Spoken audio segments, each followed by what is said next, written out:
So a month or so ago, I was sent a product called the Colo Light, and it was pitched to me as a Nanoleaf alternative. The problem with that is, it's tiny! It's got these stupid tiny little hexagons that you're definitely not going to stick to your wall. So I said this to Zemismart, and Zemismart said, hold my beer.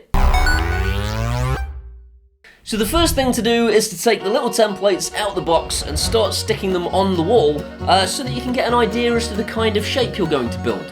Get about a quarter of the way through, get bored, and throw them in the bin. Once you've thrown them in the bin, start haphazardly sticking the real thing to your wall and start making a shape. Then realise you've made a penis. And you don't want to make a penis, but now it's too late because the 3M tape is ultra sticky and your wall is going to come away with the product as you peel it off. So I'm now stuck with this shape, and I've now realised it's not tall enough and I need more panels so it doesn't look like a ridiculous little willy in the corner of my room. So I went back to Zemismart and said, could you send me some more panels, please? I've not said that the reason is that I built a little willy in the corner of my room. I've said that the reason is that it won't look quite as good on camera because it's too short. I obviously want a bigger willy. So they're going to hopefully send me some more panels before this video is done and I can show you the full effect, but what I can see already, aesthetically speaking, is it's glorious. It is absolutely beautiful to look at. Rather than having like the corners missing out of each triangle like the Nanoleaf does, this thing kind of has like a border, and that border contains the LEDs, and those LEDs shine into the panel. So whereas the Nanoleaf shines out of each corner into the panel, this thing shines from every section of the border. For me personally, I prefer the way this looks to the Nanoleaf. You might feel differently, everybody's different. You'd be wrong, I'm right. I definitely think this is better. Brightness-wise, the Nanoleaf has this thing trumped. Brightness-wise, the Nanoleaf will blind you with the light of 1,000 suns. Everyone I know that owns one says, oh yes, I just dimmed the brightness down to about 50%. Why? I don't get why Nanoleaf made the product the way that they did. I don't have one to compare, but what I do know is I don't want something on my wall at eye level that is going to burn my retinas out. This thing is perfect. It is exactly the right amount of light for something that is shining at your face. If you don't want to burn your retinas out, get one of these. If you want to spend a load of money on lumens you're never going to use, get one of these. I got called a sellout a couple of weeks ago because I said, and I quote, I am quite content with my Synology NAS. That was enough to make people go absolutely bonkers. How dare you recommend such an expensive product? It was the end of a tutorial video and it was an off-the-cuff comment to say I was pleased with it. If you don't want to buy that NAS, don't buy it, you freak, I don't care. Anyway, so the reason I'm saying this is because I want you to know that I am a completely honest reviewer, and the guys over at Zemismart, as much as I absolutely love them, I will tell you everything that is wrong with this product, everything that the Nanoleaf does better, because that's who I am.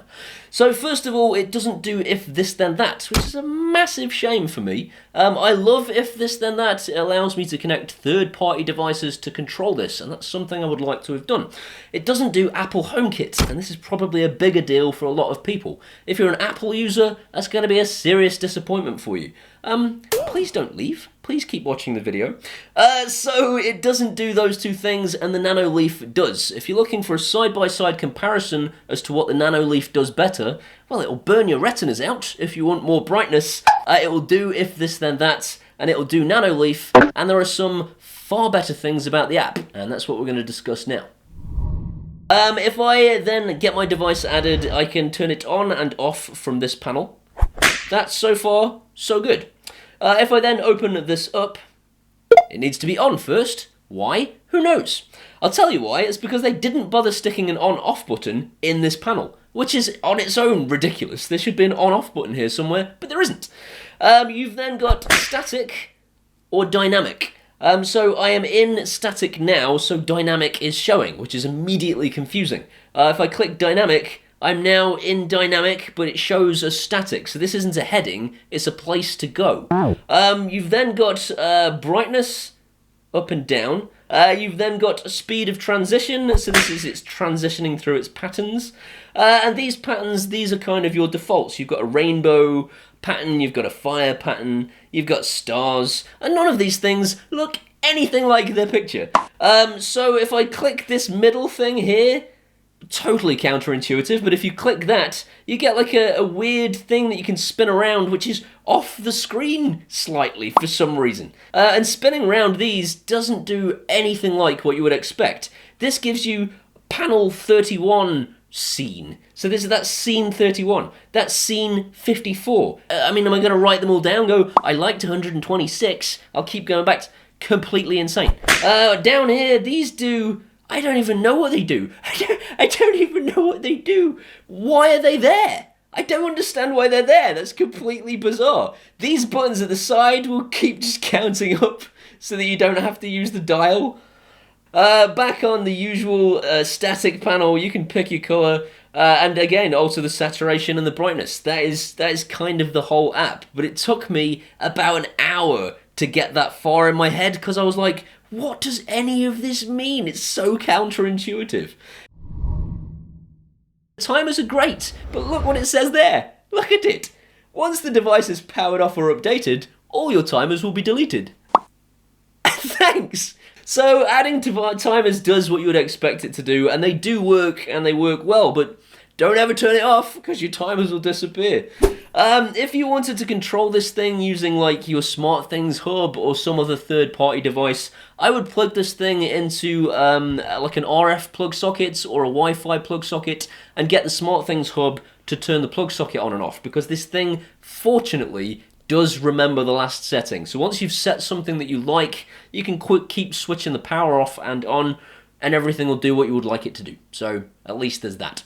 So I feel like I really just bagged on the app there, but I have one very important thing to say on that note.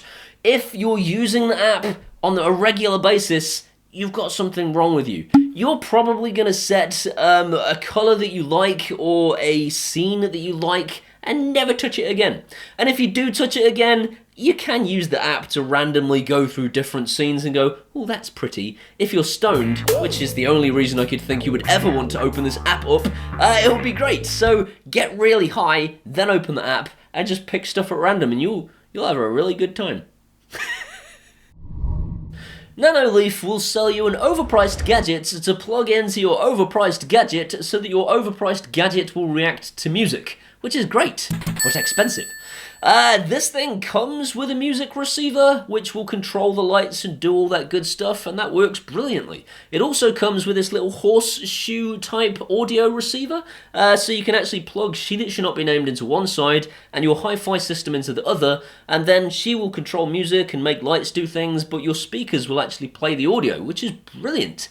The problem is that they've made that and the Wi-Fi receiver two separate devices, and you can't plug them both in simultaneously, which means you've got one or the other, which sucks. Like, I really want to be able to do both, but I can't. So I've got the option of either plug in the music receiver and have it react to music, or control it with the app and control it with She That Should Not Be Named in Google Home. I want to do both.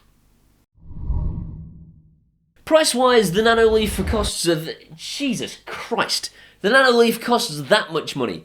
For the same 9-panel kit, same size, 25 centimeters, this costs that much money. And to me, that is quite expensive. But if you're into the whole LED light panel thing, you aren't going to find anything that is that cheap. To be fair to Zemismart, I don't think they're making loads of money on this. I think these things actually cost quite a lot to manufacture, and that's a pretty good price tag.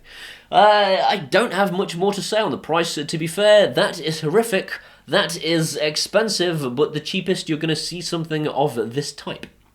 This thing actually has two advantages over the Nanoleaf that the Nanoleaf does not have. I guess that's what makes them advantages. So the first one is the amount of panels you can get. So I think it's 30-something for Nanoleaf. I'll put that number there. This one is 1,024 panels. That's completely bonkers. The second thing is that Nanoleaf will not work outside of your network. So if you are not connected to your Wi-Fi, you can't turn the Nanoleaf on and off using your phone, which is ridiculous. This thing does work from outside of your network I've tried it. I switched off my Wi-Fi on my phone, used my mobile network, and I could still control the device. And it reacted in exactly the same speed. In summary, the LED panels look absolutely glorious on my wall. I just need a few more panels so I can stop it looking like a penis. The Nanoleaf stuff is way more money, but you're going to get a better app. So, I mean, if you're the kind of guy who thinks he's going to sit and play with an app for the rest of his life, get the Nanoleaf, I guess. You won't. You won't, I assure you. It's human nature that you pick these things up and you play with them for 20 minutes and then, I don't know, after that maybe your kid plays with the app for a bit, but you'll set something that you like and then after that it's just a pretty lamp. That's all it is. It's a wall lamp. It's the same whether you get that one or whether you get that one. It looks pretty on your wall, you set it up and then you forget about it. If you are an Apple kiddie, you've only got the Nanoleaf. You don't have any other choice because this thing doesn't work with it, and neither does anything else on the market, unfortunately. So, Nanoleaf if you're an Apple HomeKit guy, this thing if you're a Google Home or she that should not be named guy, and then save yourself £83. I hope you've enjoyed this video. If you have, please give it a thumbs up. That'll tell YouTube's algorithms that was a good video, and more people should see it. If you want to see some more of this guy, hit that subscribe button, and then ding that bell. Dinging that bell will ensure you get notified when I upload stuff. Come and hang out with me at the Facebooks and the Twitters and the Instagrams and all that good stuff, and I promise, I will make you laugh. These amazing people here are my patrons, and I can't thank them enough, seriously. Without them, I don't think I would still be making YouTube videos. You can become a patron at Patreon, or you can buy me a one-off beer at PayPal, and either way, I will love you forever. I'll see you next time. What I've asked for, I guess, is a bigger willy. The reason I've said is because... damn it. Price-wise, I think the Nanoleaf is totally whack. Completely whack. Do people still say whack? You are a human! I just need a few more of them so that it no longer looks like a penis. That will tell Google's algorithms... not Google, YouTube.